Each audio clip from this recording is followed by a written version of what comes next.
વડોદરા શહેરના સયાજીગંજ, રાવપુરા અને શહેરવાડી વિધાનસભા વિસ્તારમાં ગઈકાલે ભવ્ય યુનિટી માર્ચનું આયોજન કરવામાં આવ્યું હતું. પરંતુ શહેરવાડી વિસ્તારમાં યોજાયેલી યુનિટી માર્ચ બાદ એક ગંભીર બેદરકારી સામે આવી છે. યાત્રા દરમિયાન સરદાર વલ્લભભાઈ પટેલની પ્રતિમા ટેમ્પો ઉપર મૂકી વિવિધ વિસ્તારમાં લઈ જવાઈ હતી, જ્યાં લોકોએ સરદાર વલ્લભભાઈ પટેલની પ્રતિમાને પુષ્પાંજલિ કરી યુનિટી માર્ચનું સ્વાગત પણ કર્યું હતું. પરંતુ કાર્યક્રમ પૂર્ણ થયા બાદ પ્રતિમાને યોગ્ય સ્થળે મૂકવાની જવાબદારી ભૂલી જવાઈ હતી. લોકોમાં એવી ચર્ચા છે કે સરદાર પટેલના નામ અને તસવીરનો ઉપયોગ તો રાજકીય પ્રસિદ્ધિ માટે થાય છે, પરંતુ તેમના આદર્શોને જીવનમાં ઉતારવાની ભાવના દેખાતી નથી. કાર્યક્રમ બાદ સરદાર પટેલની પ્રતિમા કિશનવાડી વિસ્તારમાં રસ્તા કિનારે મૂકવામાં આવી હોવાનું સામે આવ્યું હતું.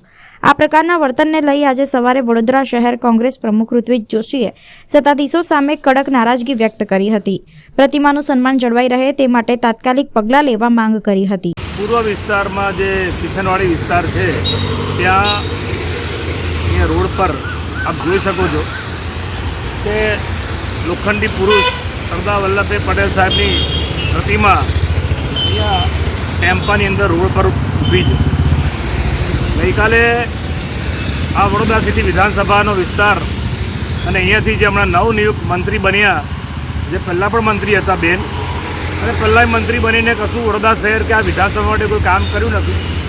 ગઈકાલે વડોદરાના સાંસદ આ બેન જે મંત્રી બન્યા એ આ કોર્પોરેટરો બધા ડિસ્કો ડાન્સ કરતાં કરતાં એકતા યાત્રા યુનિટી માર્ચ કાઢી હતી.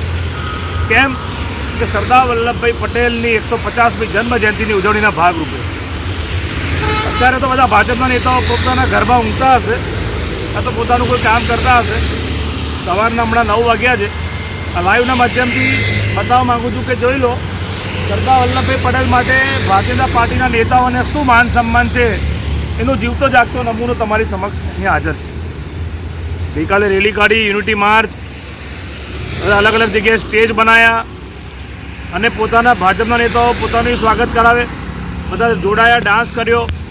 પણ રેલી પત્યા પછી સરદાર વલ્લભભાઈ પટેલની પ્રતિમા અત્યારે અહીંયા રોડ પર છે. ખરેખર ભારતીય જનતા પાર્ટીના નેતાઓને તો સરદાર વલ્લભભાઈ પટેલ માટે દૂર દૂર સુધી કોઈ લેવા દેવા નથી. મનીષાબેન વકીલની કાલે મેં સ્પીચ સાંભળી, એમને એવું કીધું કે ઇતિહાસ જાણવાની જરૂર છે.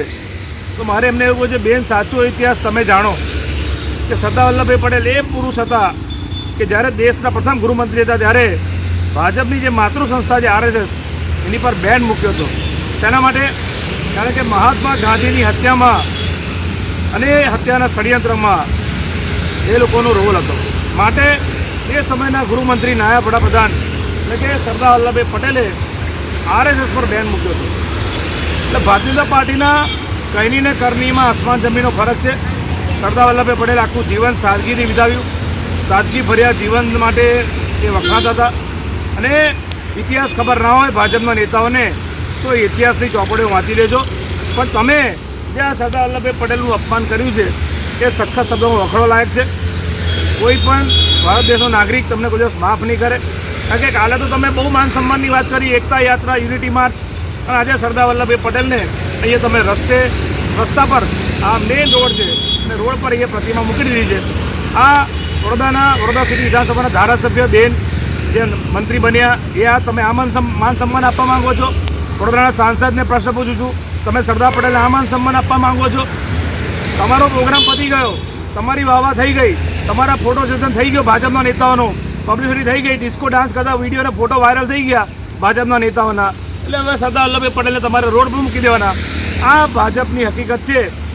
એવું કહેવાય ને કે મુંહ મેં રામ બગલ મેં છુરી, ભાજપ કી નિયત પૂરી. સરદાર વલ્લભભાઈ પટેલના સામે એમના નામે પબ્લિસિટી લેવાની, પ્રસિદ્ધિ લેવાની, બાકી સરદાર વલ્લભભાઈ પટેલ સુધી આ લોકોને કોઈ દૂર સુધી લેવા દેવા નથી.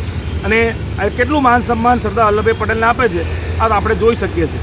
સમજાય અને વંદન.